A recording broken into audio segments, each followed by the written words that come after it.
नए साल के मौके पर पूरी दिल्ली को दहला देने वाले अंजलि कांड में हुआ है एक बड़ा खुलासा। जश्न के जल्लादों ने पहली बार खूनी रात के सच को कबूल किया है। पूछताछ में उन्होंने पुलिस को बताई है हॉरर नाइट के डरावने गेम की पूरी कहानी, वो कहानी जिसे सुनकर कोई भी कांप जाए। जश्न के जल्लादों का खूनी कबूलनामा।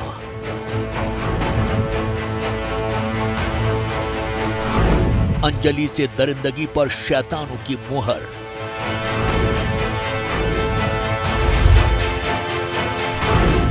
नए साल के सबसे बड़े कांड का डरावना सच।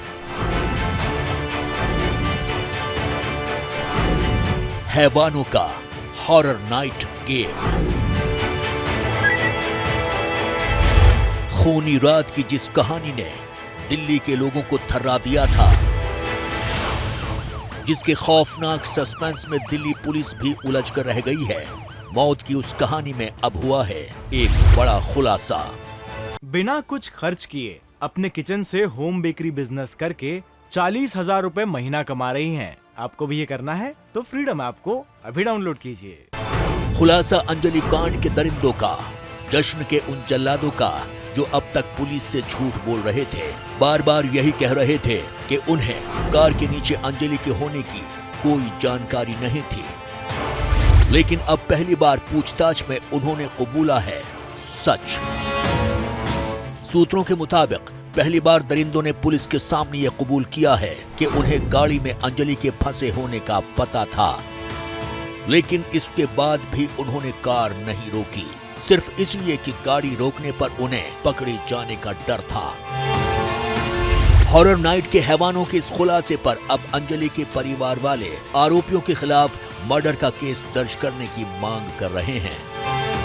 जो मामला था 304 के तहत एक्सीडेंट का था, तो क्या अब आप ये मांग करेंगे कि इस पे कुछ और धारा लगना चाहिए? क्या कुछ बिल्कुल फांसी की सजा होनी चाहिए जी उनको। तो फिर जब उनको मालूम था, मालूम होने के बाद जो भी उन्होंने लड़की के साथ में ये बर्ताव किया, तो फिर भी लोग कह रहे हैं कि ऐसा कुछ नहीं, तो उनको फांसी होनी चाहिए।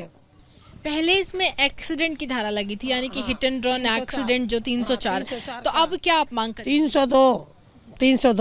302 की धारा लगनी चाहिए। उन्हें मुजरिमों को सजा मिलनी चाहिए।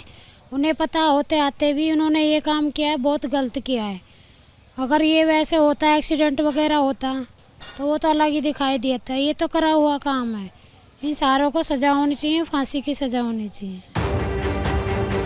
अंजलि के परिवार वालों की माने तो हॉरर नाइट के हैवानों ने अंजलि को अपनी खूनी प्लानिंग के तहत मारा है और इसलिए उन्हें कड़ी से कड़ी सजा मिलनी चाहिए। इसी बीच अपने बयानों से खूनी रात की कहानी को बेहद रहस्यमय बना देने वाली अंजलि की सहेली निधि भी अपने घर लौट आई है।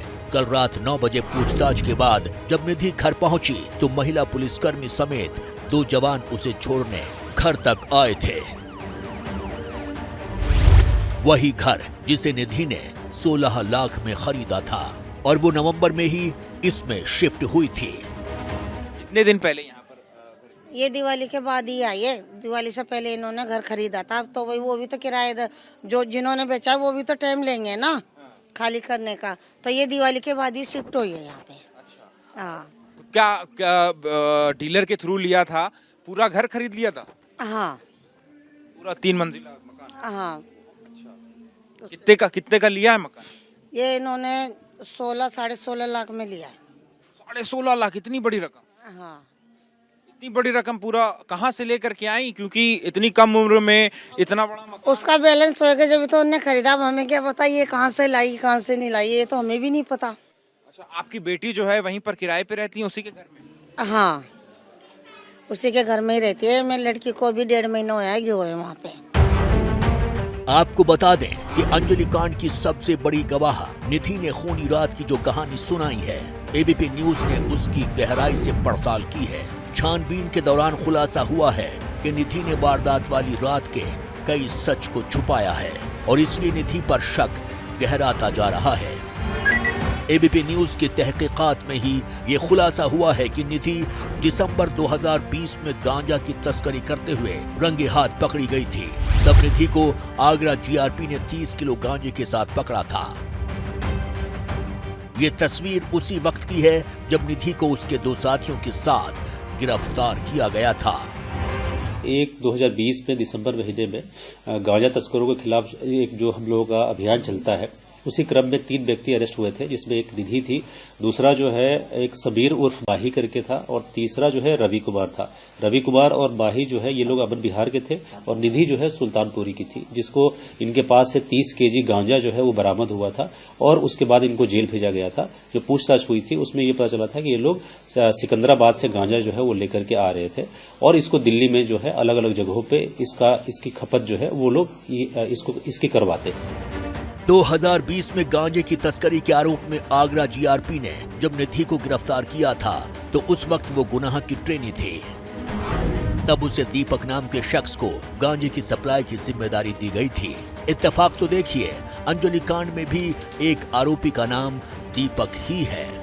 तो क्या ये दीपक वही है जिसे निधि गांजे की सप्लाई करती थी?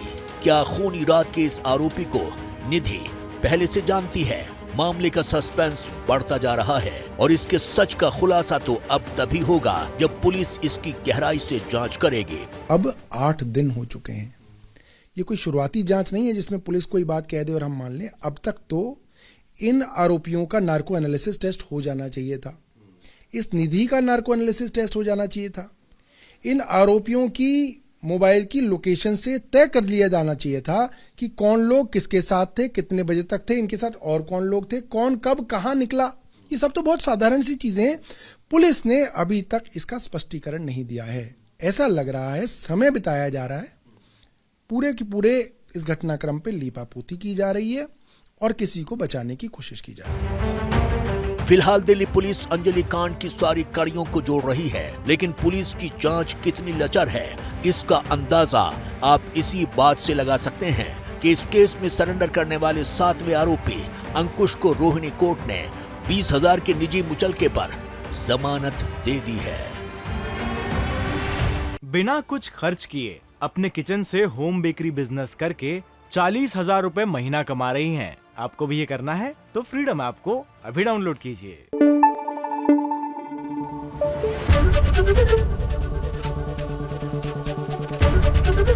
एबीपी न्यूज आपको रखे आगे।